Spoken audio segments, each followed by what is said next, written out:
Good morning बच्चों। आप लोग कैसे हैं? आशा है कि आप लोगों की पढ़ाई अच्छी चल रही होगी। ठीक है, तो मैं आप लोगों को विज्ञान पढ़ाऊंगा और मेरा उद्देश्य सिर्फ आप लोगों को विज्ञान पढ़ाना नहीं रहेगा। एक्चुअली वास्तव में मैं आपको विज्ञान सिखाने पे जोर दूंगा और विज्ञान के साथ साथ स्वतः ही आप इंग्लिश, हिंदी सब कुछ सीख पाइएगा।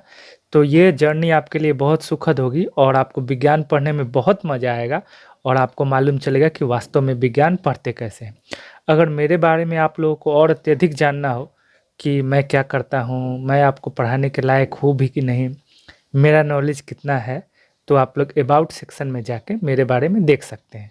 हिंदी माध्यम में चूँकि अच्छा रिसोर्स यूट्यूब पे अवेलेबल नहीं था, इसलिए मैंने सोचा कि मुझे यह शुरुआत करनी चाहिए ताकि जो अच्छे बच्चे हैं, पढ़ने वाले बच्चे हैं, वो लाभान्वित हो सकें। तो आइए मैं शुरू करता हूँ ये चैप्टर। हमारा ये चैप्टर है जीव जनन कैसे करते हैं। ठीक है बच्चों, तो यहाँ सबसे पहले जो हमारे मन में प्रश्न आएगा कि जनन क्या होता है।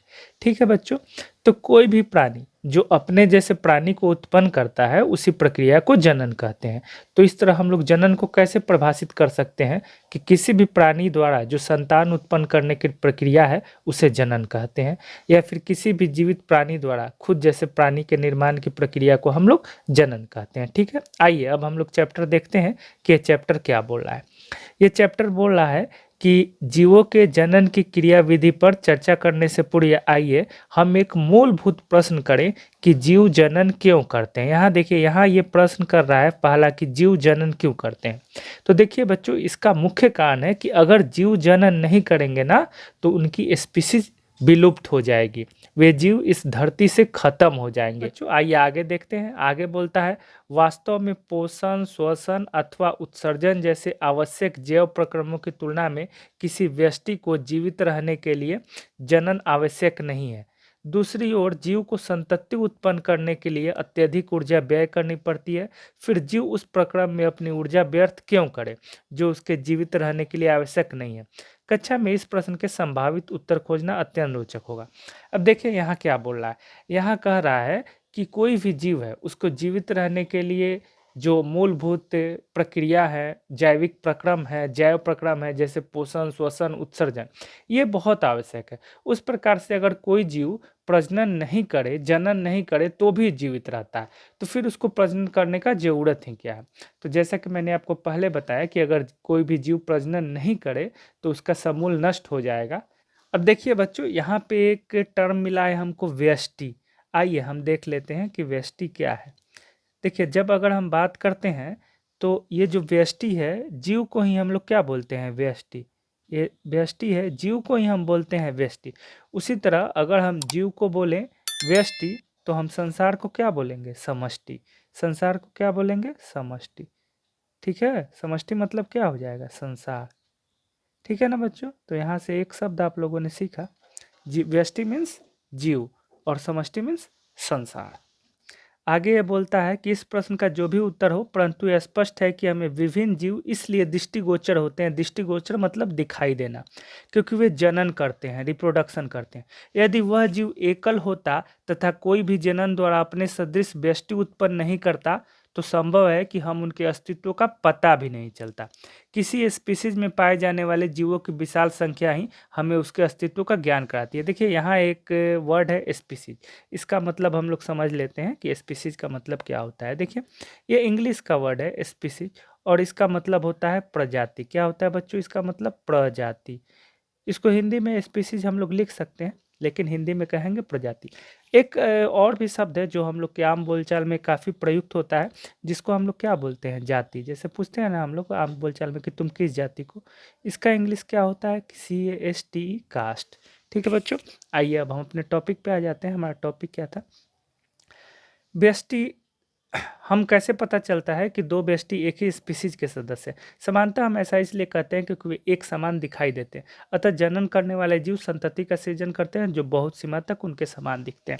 ठीक है बच्चों, तो ये पूरे पैराग्राफ से हमने क्या देखा, ये पूरे पैराग्राफ से हमने यह सीखा कि सबसे पहले तो जीव जनन क्यों करते हैं, दूसरा जनन की परिभाषा, और तीसरा कुछ हम लोगों ने वर्ड सीखा जो कि हम लोग को पूरे लाइफ काम आएगा। आइए अब हम लोग अगले टॉपिक पे चलते हैं। हमारा अगला टॉपिक है, क्या जीव पूर्णतः अपनी प्रतिकृति का सृजन करते हैं। तो देखिए यहाँ पे 2 नया वर्ड है हम लोग को समझने के लिए, एक प्रतिकृति और सृजन। सृजन तो एक आम शब्द है जिसका मतलब होता है निर्माण करना, कंस्ट्रक्ट करना, फॉर्म करना। ये प्रतिकृति, प्रतिकृति का मतलब क्या है? ये भी बहुत साधारण ही शब्द है, आप लोग समझ जाइएगा। देखिए प्रतिकृति जो है ये प्रतिरूप का ही पर्यायवाची शब्द है, ठीक है? और इसका इंग्लिश बोलेंगे तो आप लोग समझ जाइएगा, इंग्लिश होता है फोटोकॉपी। आप लोग जाते हैं ना दुकान पे फोटोकॉपी कराने, जिसको आम बोलचाल में हम लोग क्या बोलते हैं? जेरॉक्स, ठीक है? तो यही कह रहा है कि कोई भी जीव जनन करता है तो उसके माध्यम से वो क्या करता है? अपने जैसा प्राणी ही तो उत्पन्न करता है ना। अब हाथी का बच्चा तो हाथी ही ना उत्पन्न करेगा, आदमी का बच्चा ही आदमी उत्पन्न करेगा। तो यही प्रश्न कर रहा है कि कोई भी जीव पूर्णतः अपनी प्रतिकृति का सृजन करते हैं। आइए इसको देखते हैं क्या बोलता है। विभिन्न जीवों के अभिकल्प आकार एवं आकृति समान होने के कारण वे सदृश प्रतीत होते हैं। सदृश मतलब एक समान, जैसे आदमी का बच्चा है तो आदमी जैसा ही प्रतीत होगा। अब कह रहा है कि ऐसा क्यों प्रतीत होता है? क्योंकि उनका अभिकल्प, आकार और आकृति ये तीनों समान होते हैं। अब अभिकल्प, आकार और आकृति का मतलब क्या होता है उसको हम लोग देख लेते हैं। आकार और आकृति का मतलब तो आप लोग जानते ही हैं, शेप एंड स्ट्रक्चर। यहाँ एक नया शब्द है जो आप लोग को शायद ना मालूम हो, अभिकल्प। इसका मतलब क्या है वो समझ लेते हैं। ये भी बहुत ही आसान शब्द है। अभिकल्प का मतलब हुआ बच्चों design, basic design of the body.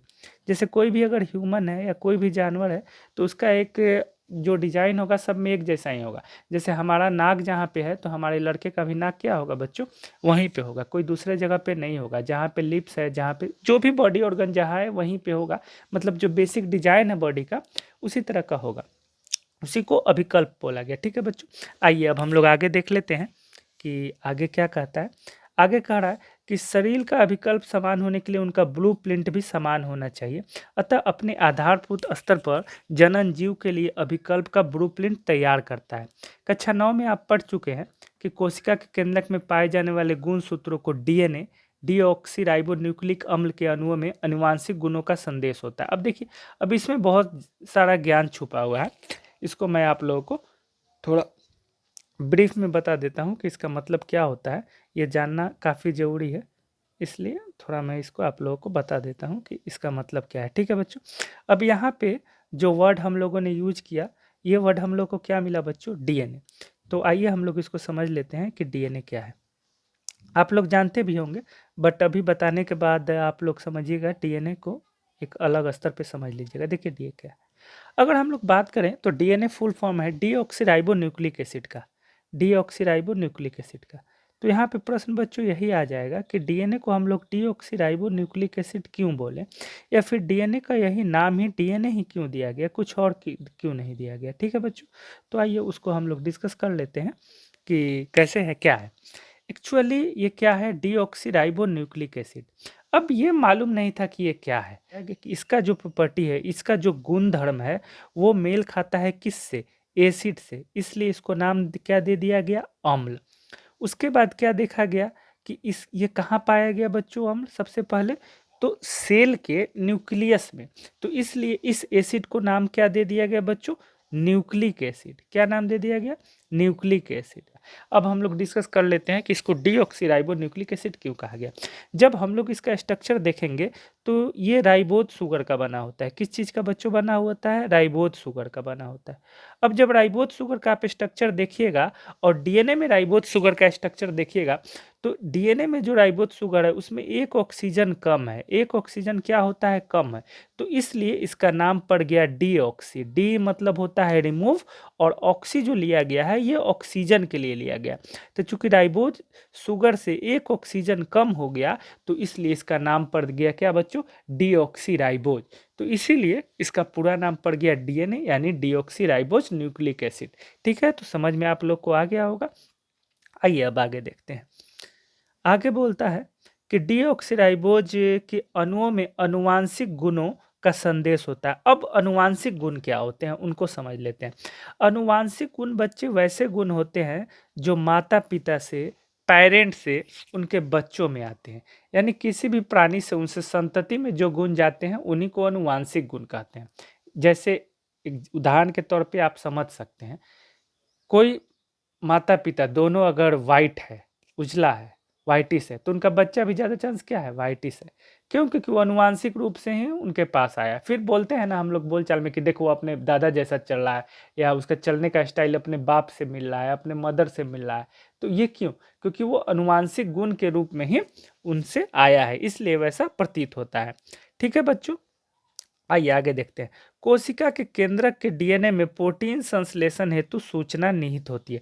ये जो डीएनए है, ठीक है बच्चों, इसी डीएनए में प्रोटीन संश्लेषण के लिए जो इंफॉर्मेशन चाहिए वो इसी डीएनए में होता है। इस संदेश के भिन्न होने की अवस्था में बनने वाले प्रोटीन भी भिन्न भिन्न होंगे। विभिन्न प्रोटीन के कारण अंतः शारीरिक अभिकल्प में भी विविधता होगी। प्रोटीन डिफरेंट बनेगा तो निश्चित रूप से जो बॉडी का डिजाइन होगा वो भी डिफरेंट होगा, बॉडी स्ट्रक्चर डिफरेंट होगा। अब क्या होगा, कोई किसी का हाइट बड़ा हो जाएगा, किसी का हाइट कम हो जाएगा, कोई मोटा होगा, कोई पतला होगा, कोई छोटा होगा। तो ये सब कौन डिटरमाइन करता है? ये सब डिटरमाइन करता है कि उस व्यक्ति के अंदर कैसा प्रोटीन बनेगा, और वो प्रोटीन बनने का सूचना कहाँ निहित होता है बच्चों? तो डीएनए में निहित होता है। ठीक है, आइए अब हम लोग नेक्स्ट पैराग्राफ देख लें। हमारा अगला पैराग्राफ क्या है, देखिए। तो बोल रहा है कि रिप्रोडक्शन का जो मेन फॉर्म है, वो रिप्रोडक्शन का मेन फॉर्म क्या है बच्चों? डीएनए का प्रतिकृति बनाना है, या डीएनए का फोटोकॉपी बनाना है। मतलब क्या हुआ, जो सेल के, कोशिका के नाभिक में जो डीएनए है उसी का फोटोकॉपी बनाना सबसे मूलभूत घटना है, या इम्पॉर्टेंट प्रोसेस है। किस बात के लिए? रिप्रोडक्शन के लिए। ठीक है बच्चों, डीएनए को प्रतिकृति बनाने के लिए कोशिकाएं विभिन्न रासायनिक क्रियाओं का उपयोग करती हैं। जनन कोशिका में इस प्रकार डीएनए की दो प्रतिक्रिया बनती है। अब आइए यहाँ पे एक नया टर्म मिला, जनन कोशिका, ये समझते हैं क्या। देखिए, अगर हम लोग अपने शरीर के सभी कोशिकाओं को दो भागों में बांट दें तो हमारे पास सिर्फ दो ही कोशिकाएं बच जाएंगी। एक कोशिका जो जनन में भाग लेती हैं, और एक कोशिका जो जनन में नहीं भाग लेती हैं। तो जो कोशिकाएं जनन में भाग लेती हैं सीधे सीधे प्रत्यक्ष रूप से, उनको जनन कोशिकाएं बोल देते हैं, और बाकी को हम लोग क्या बोलते हैं? शारीरिक कोशिकाएं या शरीर की कोशिकाएं। जनन कोशिकाएं भी शरीर की ही कोशिका हैं, बट उनका मेन फंक्शन क्या है कि वे जनन का काम करती हैं। जनन के लिए जो भी इंपॉर्टेंट प्रोसेस है उनको फुलफिल करती हैं, इसलिए उनको बोल दिया गया जनन कोशिका। ठीक है, आइए आगे देखते हैं। डीएनए की एक प्रतिकृति को मूल कोशिका में रखकर दूसरी प्रतिकृति को उससे बाहर निकाल देने में काम नहीं चलेगा, क्योंकि दूसरी प्रतिकृति के पास जैव प्रक्रमों के अनुरक्षण हेतु संगठित कोशिकीय संरचना तो नहीं होगी। देखिए, अब ये क्या कह रहा है उसको समझिए। ये कह रहा है कि मान लीजिए हम अभी रिप्रोडक्शन कर रहे हैं, तो एक सेल में पहले से डीएनए है। अब अगर डीएनए का फोटोकॉपी बना के हम उसको बाहर निकाल दें तो इससे काम नहीं चलेगा। हमको करना क्या होगा? हमको डीएनए को तो बनाना ही होगा, उसका तो फोटोकॉपी बनाना होगा। फोटोकॉपी बोलना ज़्यादा उचित नहीं होगा, उसको कॉपी बना बोलना उचित होगा। इसलिए क्योंकि अगर क्रॉसिंग ओवर होगा ना, तो जो नया डीएनए तैयार होगा ना, वो दोनों पेरेंट्स के डीएनए से डिफरेंट होगा, और इसी कारण से वेरिएशन आता है। और यही कारण है कि जो एसेक्सुअल अलैंगिक प्रजनन होता है वहाँ पे कोई वेरिएशन देखने को नहीं मिलता है, कोई विषमता देखने को नहीं मिलता है। लेकिन जहाँ कहीं भी लैंगिक प्रजनन यानी सेक्सुअल रिप्रोडक्शन हो, वहाँ हम लोग को बच्चों विषमता देखने को मिलेगा। आइए आगे देखते हैं।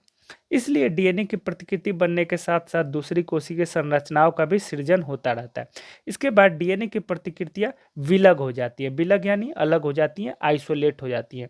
परिणामतः एक कोशिका विभाजित होकर दो कोशिकाएं बनाती हैं। तो यहाँ पे क्या हम लोग समझे? यहाँ पे समझे कि रिप्रोडक्शन होने के लिए क्या है? सेल डिवीजन होना जरूरी है, कोशिका का विभाजन जरूरी है। कोशिका का विभाजन होने के जो मूल में है वो क्या है? डीएनए का विभाजन होना। और डीएनए का विभाजन मतलब क्या?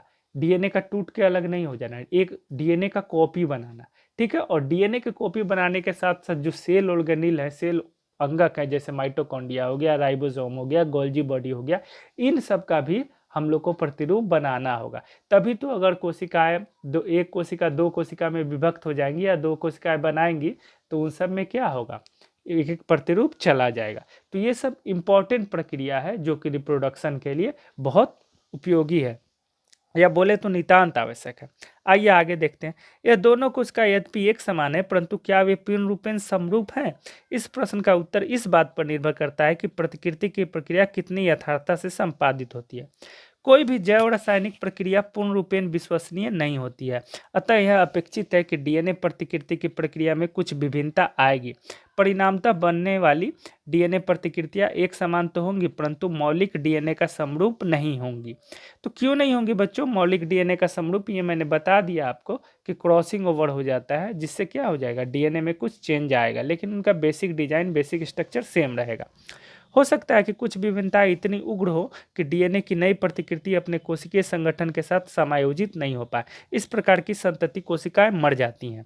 अब ये क्या कर रहा है, मान लीजिए जब डीएनए रेप्लिकेशन हो रहा है, यानी एक डीएनए से दूसरा डीएनए बन रहा है और उसमें कुछ त्रुटि आ गया, और वो त्रुटि इस हद तक है कि फर्दर कोशिका जीवित नहीं रह सकती है, मतलब बड़ा त्रुटि है, तो उस स्थिति में क्या होगा, वो कोशिका जीवित नहीं रह पाएगी और मर जाएगी।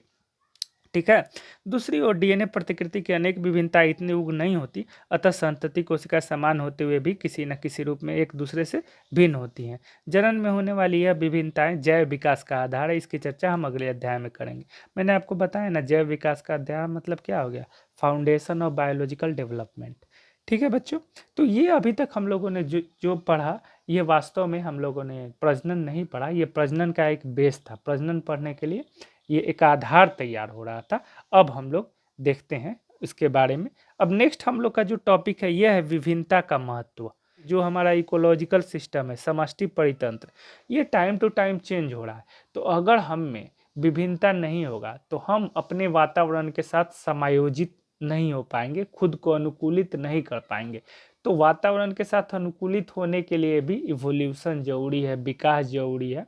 ठीक है बच्चों, आइए इसको देखते हैं। जनन के दौरान डीएनए प्रतिकृति का अविरोध जीव की शारीरिक संरचना एवं डिजाइन के लिए अत्यंत महत्वपूर्ण है, जो उसे विशिष्ट निकेत के योग्य बनाती है। अतः किसी प्रजाति स्पीसीज की समष्टि के अस्थायित्व को संबंध जनन से है। समष्टि मतलब तो अब आप लोग जान गए ना, संसार, जीव और संसार। निकेत मतलब क्या हो गया, नीच, मतलब जिस पार्टिकुलर इन्वायरमेंट में, वातावरण में जो जीव निवास करता है वही उसके लिए क्या हो जाएगा, निकेत। पृथ्वी की ताप कम या अधिक हो सकता है और जल स्तर में परिवर्तन अथवा किसी की उल्का पिंड का टकराना इसके कुछ उदाहरण है। यदि एक समष्टि अपने निकेत के अनुकूल है तथा निकेत से कुछ उग्र परिवर्तन आते हैं तो ऐसी अवस्था में समष्टि का समूल विनाश भी संभव है।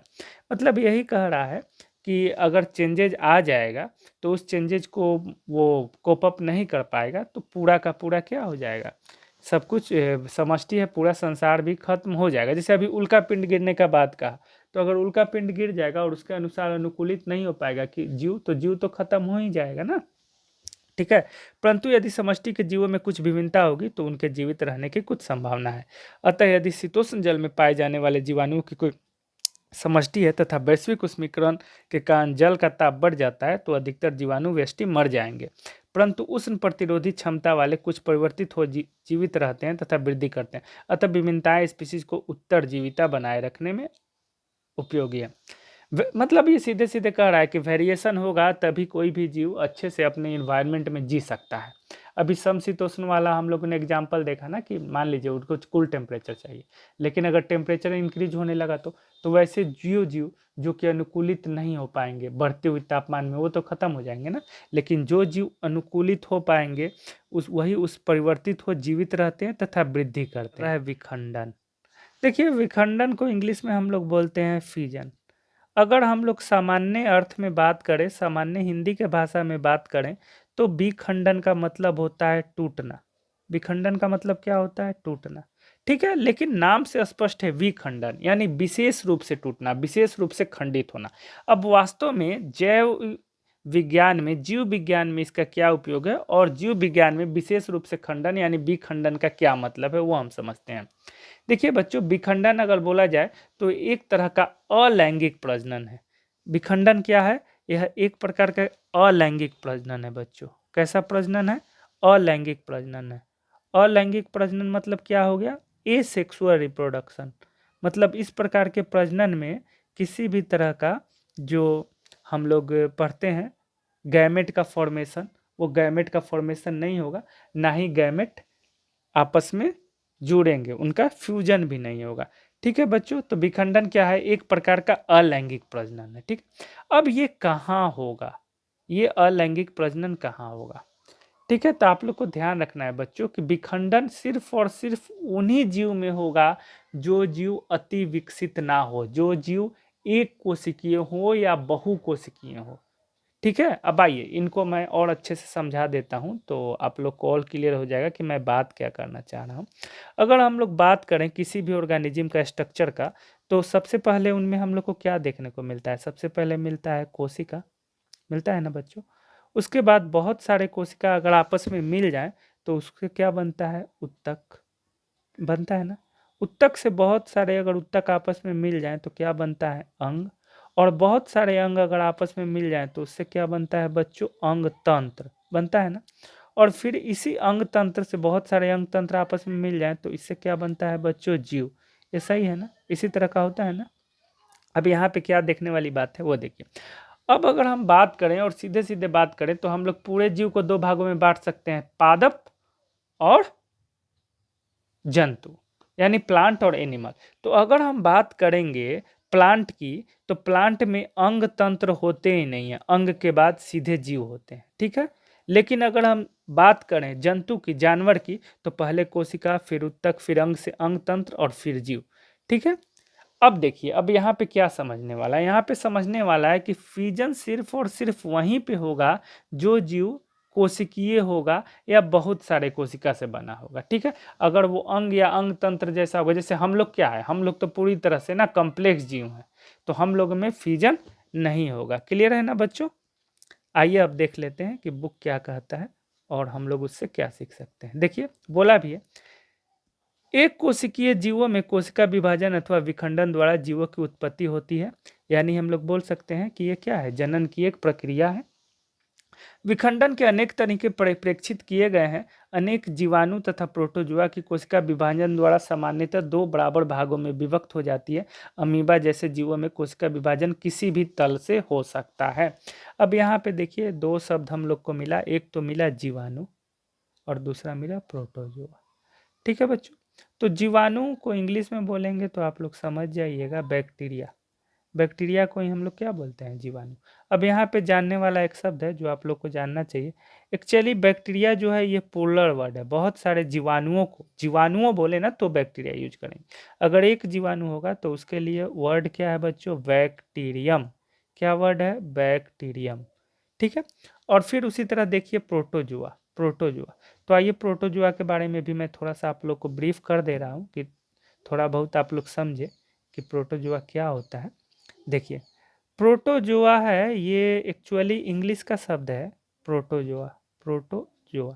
अब इसको ध्यान से आप लोग देखिएगा तो ये दो शब्द से बना है, प्रोटो और जोआ। जोआ जो शब्द है ना, ये जू से बना है। जूलॉजी आप लोग जानते हैं ना, जीव विज्ञान। और प्रोटो का मतलब क्या है? फर्स्ट।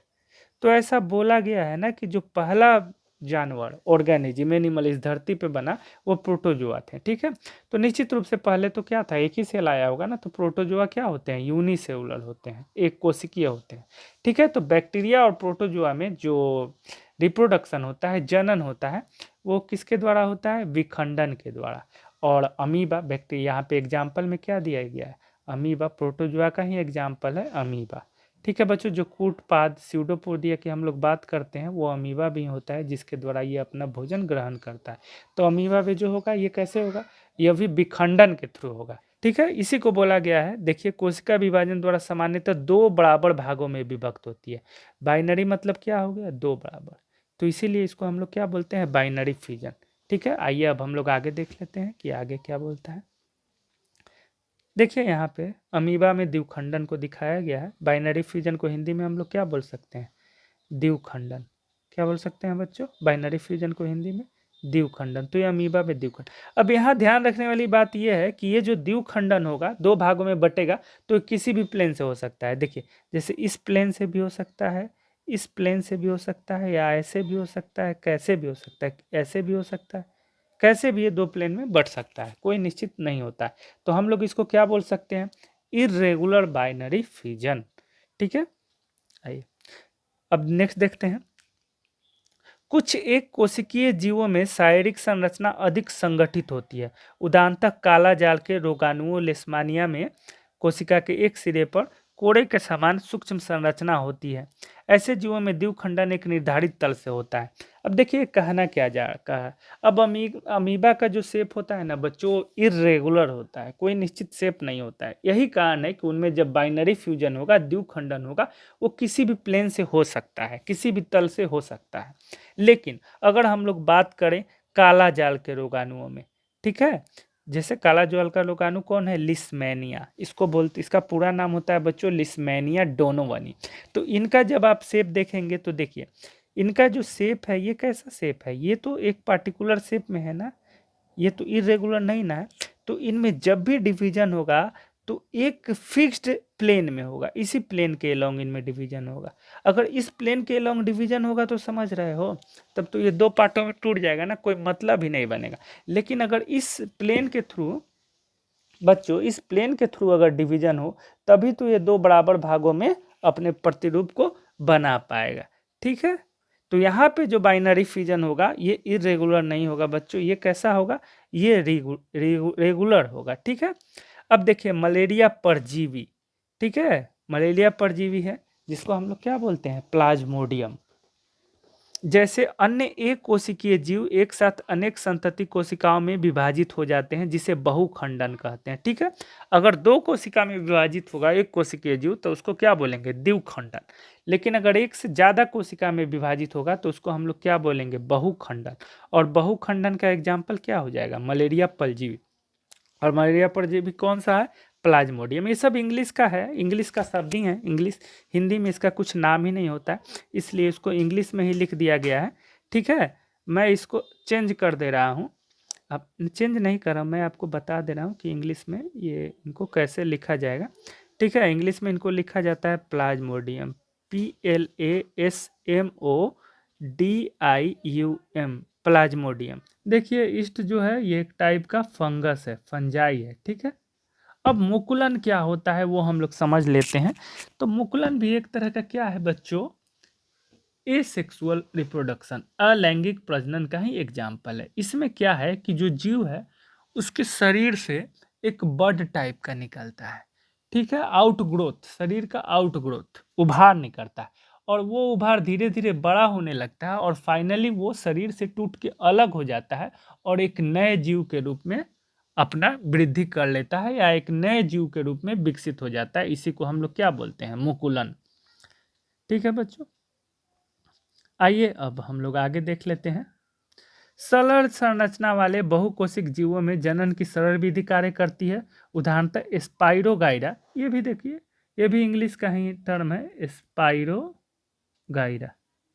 स्पाइरोगाइरा। ठीक है, सामान्यतः विकसित होकर छोटे छोटे टुकड़ों में खंडित हो जाते हैं। यह टुकड़े अथवा खंड वृद्धि कर नए जीवों व्यष्टि में विकसित हो जाते हैं। क्लियरक्राफ्ट 8.4 के प्रेक्षण के आधार पर क्या हम इसका कारण खोज सकते हैं, परंतु यह सभी बहुकोशिक जीवों के लिए सत्य नहीं है। वे सरल रूप से कोशिका दर कोशिका विभाजित नहीं होते हैं। ऐसा क्यों है, मैं पहले ही बता चुका हूँ कि कहीं भी अलैंगिक प्रजनन होगा तो वो कैसे जीवों में होगा, वो सरल संरचना वाले बहुकोशिक जीवों में ही होगा बच्चों। ठीक है, इसका कारण क्या है, इसका कारण है कि अधिकतर बहुकोशिक जीव विभिन्न कोशिकाओं का समूह मात्र ही नहीं है।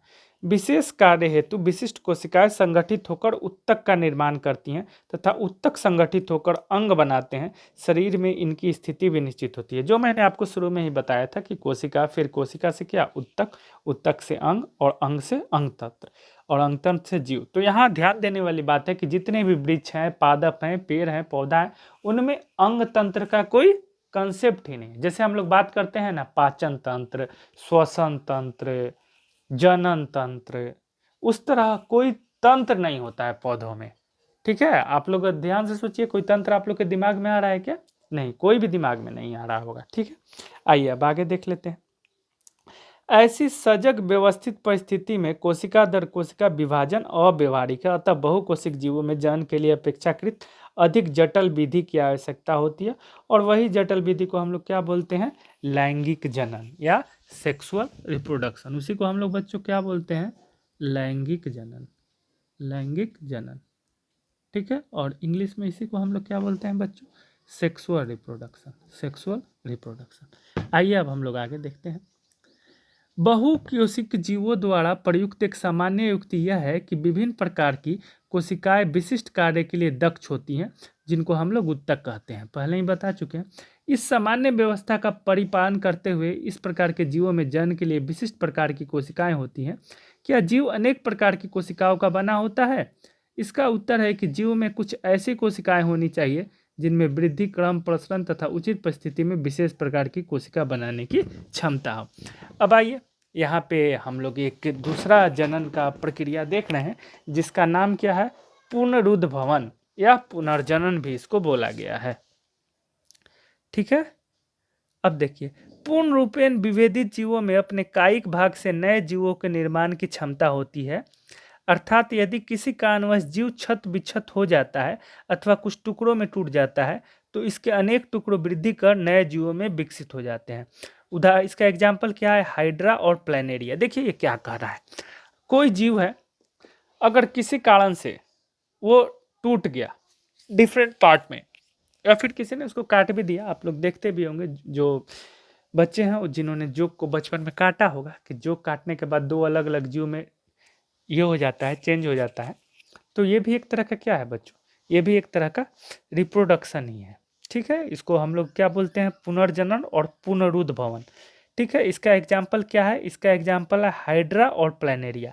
अब ये दोनों भी इंग्लिश का ही वर्ड है, हाइड्रा, HYDRA, हाइड्रा, और ये क्या है? प्लेनेरिया। ये दोनों क्या है बच्चों? तो ये दोनों एनिमल है। ठीक है, एनिमल है, हाइड्रा और प्लेनेरिया दोनों एनिमल ही हैं। आगे देखते हैं। अब देखिए यहाँ पे क्या हो गया, यहाँ जो हम लोग एग्जाम्पल देख रहे हैं ये एग्जाम्पल प्लेनेरिया में पुनरुद्ध भवन का एग्जाम्पल है। ठीक है, ये प्लेनेरिया हमने ले लिया, किसी कारणवश ये तीन अलग अलग टुकड़ों में विभक्त हो गया।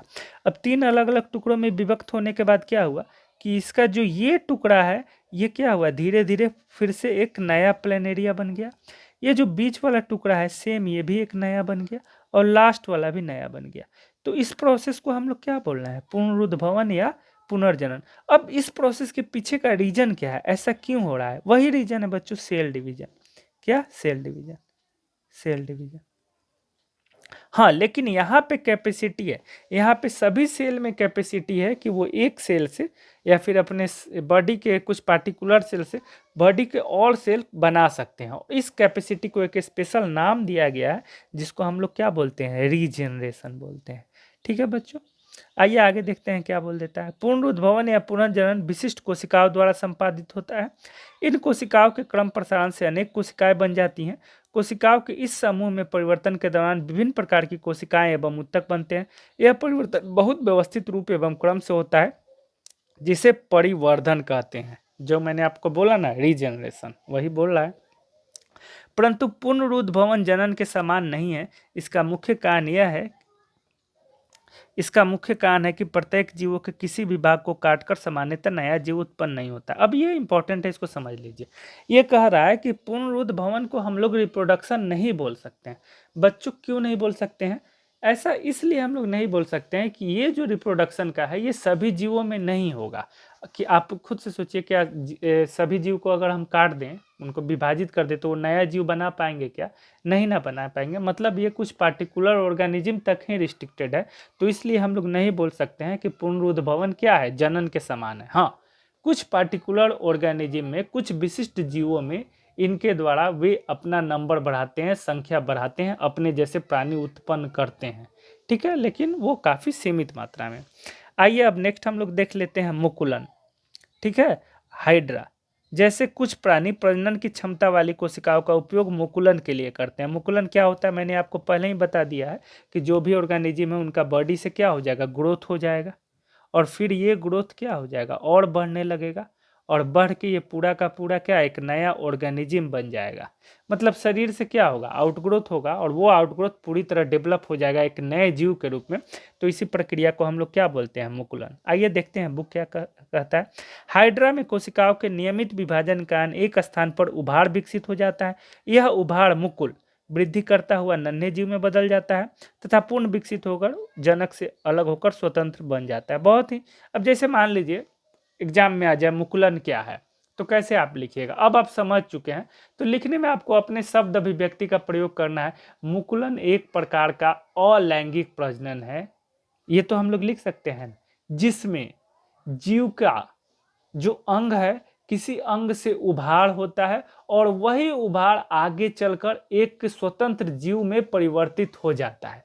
और ऐसा क्यों होता है बच्चों, तो कोशिका विभाजन के कारण ऐसा होता है। ठीक है, तो इस तरह हम लोग मुकुलन को परिभाषित कर सकते हैं। अब आइए, अब है कायिक प्रवर्धन, देख लेते हैं कायिक प्रवर्धन क्या होता है। ऐसे बहुत से पौधे हैं जिनमें कुछ भाग जैसे जड़, तना तथा पत्तियां उपयुक्त परिस्थितियों में विकसित होकर नया पौधा उत्पन्न करती हैं। ठीक है, देखिए ये बहुत अच्छा है कायिक प्रवर्धन। कायिक प्रवर्धन का मतलब क्या हो गया उसको हम लोग समझते हैं। अगर जैसा कि मैंने बताया था ना, जब हम लोग बात करते हैं जीव की, तो जीव के शरीर को दो पार्टों में हम लोग बांट सकते हैं। कौन कौन, एक पार्ट जिससे रिप्रोडक्शन हो रहा है तो उसको हम लोग कैसा प्रजनन वाली कोशिकाएं या जनन कोशिकाएं बोल दिया, और एक शरीर की सामान्य कोशिकाएं। तो अगर शरीर की सामान्य कोशिकाएं भी रिप्रोडक्शन करना शुरू कर देना बच्चों, तो उसी को हम लोग बोलते हैं क्या, कायिक प्रवर्धन। यानी सामान्य कोशिकाओं से भी अगर पूरा का पूरा जीव बनाया जा सके तो उसी को बोलते हैं कायिक प्रवर्धन, या इंग्लिश में इसका एक अच्छा नाम है, इंग्लिश में हम लोग इसको बोलते हैं वेजिटेटिव प्रोपेगेशन। क्या बोलते हैं बच्चों, कायिक प्रवर्धन को इंग्लिश में वेजिटेटिव प्रोपेगेशन। अब यहाँ पे याद रखना है आप लोगों को कि ये कायिक प्रजनन बहुत ही सामान्य तरह का प्रजनन है, बट ये कहाँ सामान्य है, प्लांट के केस में, पौधों के केस में। ठीक है, जैसे आपको गुलाब लगाना हो तो आप क्या करते हैं, गुलाब का एक टहनी से काट के लगा देते हैं ना। और भी बहुत सारे ऐसे पौधे हैं जिनको लगाना हो तो आप उनका टहनी लेते हैं, लेयरिंग लेते हैं, ग्राफ्टिंग करते हैं। जैसे आपको आम लगाना हो, आम के केस में भी आप वैसा कर देते हैं। तो यहाँ पे तो कोई प्रजनन वाली कोशिकाएं तो नहीं ना है, यहाँ पे तो सिंपली आप टहनी लिए, यानी वो पार्ट क्या हो गया, जड़, तना, पत्ती। तो यहाँ तो आप तना से उसका प्रवर्धन कर दिए ना, तना का यूज करके एक नया आप ऑर्गेनिज्म बना लिए, नया पौधा बना लिए। तो ये इस तरह का जो भी प्रवर्धन होगा ना बच्चों, इसको हम लोग क्या एग्जाम्पल देंगे, कायिक प्रवर्धन। तो कायिक प्रवर्धन कैसा एग्जाम्पल होगा, अलैंगिक प्रजनन का कि लैंगिक प्रजनन का, तो निश्चित रूप से एसेक्सुअल रिप्रोडक्शन अलैंगिक प्रजनन का ही एग्जाम्पल होगा। आइए अब हम लोग फर्दर इसमें देख लेते हैं कि फर्दर इसमें क्या कहता है। ठीक है बच्चों, तो इसमें कहता है कि अधिकतर जंतुओं के विपरीत एकल पौधे इस क्षमता का उपयोग जनन की विधि के रूप में करते हैं। पर्तन, कलम अथवा रोपण जैसे कायिक प्रवर्धन को तकनीक का उपयोग कृषि में भी किया जाता है। गन्ना, गुलाब अथवा अंगूर इसके कुछ एग्जाम्पल हैं। तो ठीक है, गन्ना, गुलाब और अंगूर आपको ध्यान में रखना है कि कायिक प्रवर्धन के द्वारा हम क्या करते हैं, इनका रिप्रोडक्शन कराते हैं, इनको विकसित कर सकते हैं। कायिक प्रवर्धन द्वारा उगाए गए पौधों में बीज द्वारा उगाए पौधों की अपेक्षा पुष्प एवं फूल कम समय में लगने लगते हैं। बताइए इसके पीछे क्या रीजन होगा। ये बोल रहा है कि अगर किसी भी प्लांट को हम लोग डेवलप करें कायिक प्रवर्धन के रूप में और बीज से, तो जो कायिक प्रवर्धन होगा उसमें फूल फल जल्दी मिलेगा। तो निश्चित सा बात है ना, अगर हम लोग बीज लगाएंगे तो क्या होगा, बीज से तो पहले क्या बनेगा, जड़ बनेगा, फिर तना बनेगा, फिर नीचे जड़ और बड़ा होगा, ऊपर तना और बड़ा होगा, तब ना फल फूल आएगा। लेकिन कायिक प्रवर्धन में आप क्या कर रहे हैं, आप तो पूरा का पूरा तना ही लगा दे रहे हैं ना। तो जब तना लगा दिए तो फिर उसके बाद तो उसमें नया तना बनने वाला तो बीमारी नहीं ना है, वो तो तुरंत डेवलप हो जाएगा ना, वो तो ऑलरेडी ग्रोथ है। बीज को उतना तना बनने में जितना समय लगेगा, तना तो ऑलरेडी उस स्थिति में है ना, तो उससे वो आगे ही ना ग्रोथ करेगा। ठीक है बच्चों, आपको समझ में आ गया होगा। अब आइए देखिए, यह पद्धति केला, संतरा, गुलाब एवं चमेली जैसे उन पौधों को उगाने के लिए उपयोगी है जो बीज उत्पन्न करने की क्षमता खो चुके हैं। कायिक प्रवर्धन का दूसरा लाभ यह भी है कि इस प्रकार उत्पन्न सभी पौधे अनुवांशिक रूप से जनन पौधों के समान ही होते हैं। तो चूंकि ये एसेक्सुअल रिप्रोडक्शन का टाइप है, अलैंगिक जनन का है, तो मैंने आपको पहले ही बोला है कि अलैंगिक जनन होगा तो अनुवांशिक रूप से वो क्या होंगे, समान होंगे। ठीक है बच्चों, आइए अब हम नेक्स्ट देख लेते हैं कि हमारा अगला क्या है। क्रियाकलाप को रहने देते हैं, अगर पूछना हो तो पूछ लीजिएगा। देखिए आइए इसे भी जाने, ये इंपॉर्टेंट है, बोल रहा है इसे भी जानिए क्या है, उत्तक संवर्धन। उत्तक संवर्धन क्या है, देखिए उत्तक संवर्धन को इंग्लिश में हम लोग बोलते हैं टिश्यू कल्चर। टिश्यू कल्चर, ठीक है। अब इसका कंसेप्ट क्या है, वो कंसेप्ट मैं आप लोग को समझा दे रहा हूँ। देखिए कोई पार्टिकुलर अगर किसी पौधा का या जानवर का, यूजुअली ये पौधों में ही ज़्यादा सक्सेस है और पौधों में ही हम लोग ज़्यादा इसका उपयोग करते हैं। किसी पौधा का कोई तना का हिस्सा या किसी भी जगह का कोई हिस्सा हम लोग ले लें और उस पार्टिकुलर हिस्सा से अगर हम लोग पूरा का पूरा पौधा विकसित कर दे, इसी को बोलते हैं उत्तक प्रवर्धन। वास्तव में हम लोग यहाँ क्या कर रहे हैं वो समझिए। हम लोग कोई कोशिका या ऊतक लेते हैं और उसको प्रवर्धित करके पूरा का पूरा ऑर्गेनिज्म बना देना है, इसी को हम लोग बोल रहे हैं क्या, ऊतक प्रवर्धन, टिश्यू कल्चर। ठीक है ना बच्चों। तो आइए इसको समझ लेते हैं कि बुक क्या बोलता है। बुक का कहना है कि ऊतक संवर्धन तकनीक में पौधों के ऊतक अथवा उसकी कोशिकाओं के पौधों के शीर्ष के वर्धमान भाग से पृथक कर नए पौधे लगाए जाते हैं। ठीक है, मतलब ऊतक प्रवर्धन के लिए क्या है, हम लोग ऊतक लेंगे या कोशिका लेंगे, और कहाँ से लेंगे, जो प्लांट रहेगा उसका एपिकल पोर्शन से लेंगे, ऊपर वाला पोर्शन से लेंगे। जैसे तना लेना है तो तना का बीच वाला पोर्शन नहीं लेंगे, तना का ऊपर वाला पोर्शन लेंगे। क्यों? क्योंकि वहाँ पे मेरिस्टेमेटिक टिश्यू रहता है जिसमें यह कैपेसिटी होता है कि वो ग्रोथ करके दूसरे कोशिकाओं का निर्माण कर सके। ठीक है, इसको हम लोग बोलते हैं टोटीपोटेंसी। क्या बोलते हैं बच्चों? टोटीपोटेंसी इसको बोलते हैं ओवरऑल। ठीक है, इन कोशिकाओं के कृत्रिम पोषक माध्यम में रखा जाता है जिससे कोशिकाएं विभाजित होकर अनेक कोशिकाओं का छोटा समूह बनाती हैं, जिसे कैलस कहते हैं। यह भी इंग्लिश का वर्ड है। ठीक है, कैलस, हिंदी का ये सब वर्ड ही नहीं है, कैलस। ठीक है, कैलस की वृद्धि एवं विभेदन को हार्मोन युक्त अन्य माध्यम में स्थानांतरित करते हैं, पौधों को फिर मिट्टी में रोप देते हैं जिसमें कि वे वृद्धि कर विकसित पौधे बन जाते हैं। ऊतक संवर्धन तकनीक, ठीक है, यानी टिश्यू कल्चर टेक्निक द्वारा किसी एकल पौधे से अनेक पौधे संक्रमण मुक्त परिस्थितियों में उत्पन्न किए जा सकते हैं। इस तकनीक का उपयोग सामान्यतः सजावटी पौधों के संवर्धन में किया जाता है। देखिए अब क्या है, इसका क्या है इंपॉर्टेंस है। बोलता है कि अगर संक्रमण युक्त पौधा बनाना होना तो उसके लिए हम लोग को टिश्यू कल्चर का यूज करना चाहिए, मतलब कंटामिनेशन फ्री। तो हम लोग टिश्यू कल्चर के थ्रू उसको बना सकते हैं, ये आप लोग याद रखिएगा। और बोल रहा है कि मेनली जो ऑर्नामेंटल प्लांट होते हैं जो हम लोग घरों में लगाते हैं, उनका हम लोग संवर्धन बहुत आसानी से, सजावटी पौधों का संवर्धन बहुत आसानी से टिश्यू कल्चर मेथड से, ऊतक संवर्धन मेथड से कर सकते हैं। ठीक है, अब आइए नेक्स्ट हम लोग का है बीजाणु समासंग। बीजाणु समासंग क्या हो गया, आइए। अनेक सरल बहुकोशिक जीवों में भी विशिष्ट जनन संरचनाएं पाई जाती हैं। क्रियाकलाप 8.2 में ब्रेड पर धाई कुछ समान संरचनाएं विकसित हुई थी। यह राइजोपस या कवक जाल है। देखिए ये भी इंग्लिश का ही वर्ड है, इंग्लिश का ही वर्ड है। क्या है? राइजोपस, RHIZO, राइजोपस पस, या कवक जाल। ठीक है, अब यहाँ पे कवक समझ लीजिए, थोड़ा सा है, कुछ ज़्यादा ये नहीं है। मैं आप लोगों को बता देता हूँ कि कहना क्या चाह रहा है। ठीक है, देखिए यहाँ पे दो वर्ड है हमारे पास, एक तो है जिसको हम लोग बोलते हैं अलगी, ठीक है, और दूसरा है फंजाई। क्या है बच्चों? फंजाई।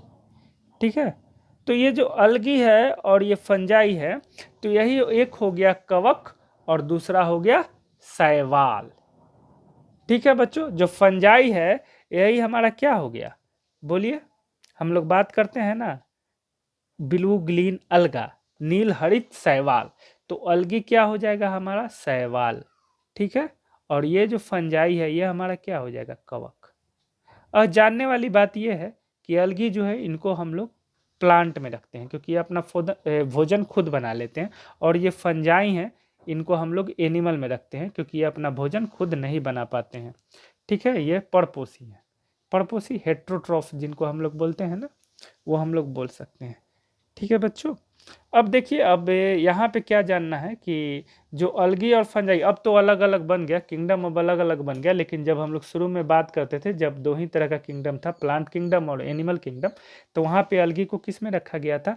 पादप वर्ग में रखा गया था, प्लांट किंगडम में रखा गया था, और फंजी को किस में रखा गया था? एनिमल किंगडम में रखा गया था। क्यों रखा गया था? क्योंकि फंजी क्या थे? हेट्रोट्रॉप्स, और अलगी क्या थे? ऑटोट्रॉप्स। ठीक है बच्चों, तो आइए हम लोग आगे देखते हैं कि आगे इसमें क्या कहता है। आगे बोलता है कि यह राइजोपस या कवक जाल है। यह जनन के भाग नहीं है, परंतु ऊर्ध्व तंतु पर सूक्ष्म गुच्छ गोल संरचनाएं जनन में भाग लेती हैं। यह गुच्छ बीजाणुधानी हैं जिनमें विशेष कोशिकाएं अथवा बीजाणु पाए जाते हैं। यह बीजाणु वृद्धि करके राइजोपस के नए जीव उत्पन्न करते हैं। बीजाणु के चारों ओर एक मोटी भित्ति होती है जो प्रतिकूल परिस्थितियों में उनकी रक्षा करती है। नम सतह के संपर्क में आने पर यह वृद्धि करने लगते हैं। अब देखिए ये बीजाणु समासन क्या है वो मैं आपको बता रहा हूँ। ये देखिए, ये जो राइजोपस है, ठीक है बच्चों, ये क्या है? कवक। ये किसमें होगा? कवक में होगा, यानी फंजाई में होगा। अब इनका जो ये ऊपरी सिरा है, ये जो ऊपरी सिरा है, इसी में हम लोग को क्या पाया जाएगा बच्चों? सूक्ष्म गुच्छ, गोल संरचनाएं जनन में भाग लेती हैं। इनको इंग्लिश में हम लोग क्या बोलते हैं बच्चों? स्पोर। और इनका जो वाल होता है ना, स्ट्रक्चर होता है, ये काफ़ी हार्ड होता है, ये रेजिस्टेंट होता है। और ये रेजिस्टेंट क्यों होता है? क्योंकि अगर परिस्थितियाँ प्रतिकूल हों तो इनके अंदर इनको रक्षा किया जा सके, प्रतिकूल परिस्थितियों में क्या इनकी रक्षा किया जा सके। और बाद में जैसे ही इनको वाटर मिलेगा, नमी के संपर्क में आएंगे, तो फिर उसके बाद क्या ये वृद्धि करने लगती हैं। ठीक है, और इस तरह करके फिर ये एक नया कवक बना देंगी। ठीक है ना बच्चों? अब आइए यहाँ पे कुछ प्रश्न है। द्विखंडन बहुखंडन से किस प्रकार भिन्न है? आप लोग जानते हैं। बीजाणु द्वारा जनन में जीव किस प्रकार लाभान्वित होते हैं? अब ये सब प्रश्न हो चुके हैं। अगर आप लोग को कुछ समझ में ना आए, कमेंट में आप लोग पूछ सकते हैं। अब आ जाइए, अब हम लोग आ जाते हैं मेन टॉपिक पे, और ये काफ़ी डिटेल में हम लोग पढ़ेंगे। और इसका नाम है लैंगिक जनन, जिसको हम लोग इंग्लिश में क्या बोलते हैं? Sexual reproduction. क्या बोलते हैं बच्चों? Sexual reproduction. इतना ही रहने देते हैं, नहीं तो एक दिन के लिए बहुत हो जाएगा। नेक्स्ट क्लास में हम लोग देखेंगे सेक्सुअल रिप्रोडक्शन, और ये काफ़ी इंटरेस्टेड है क्योंकि हम लोग में भी यही होता है, और इसको हम लोग डिटेल में देखेंगे। कि होप आप लोग को समझ में आया होगा, और अगर कुछ भी समझ में नहीं आया हो तो कमेंट सेक्शन में आप लोग पूछ सकते हैं। Thank you very much.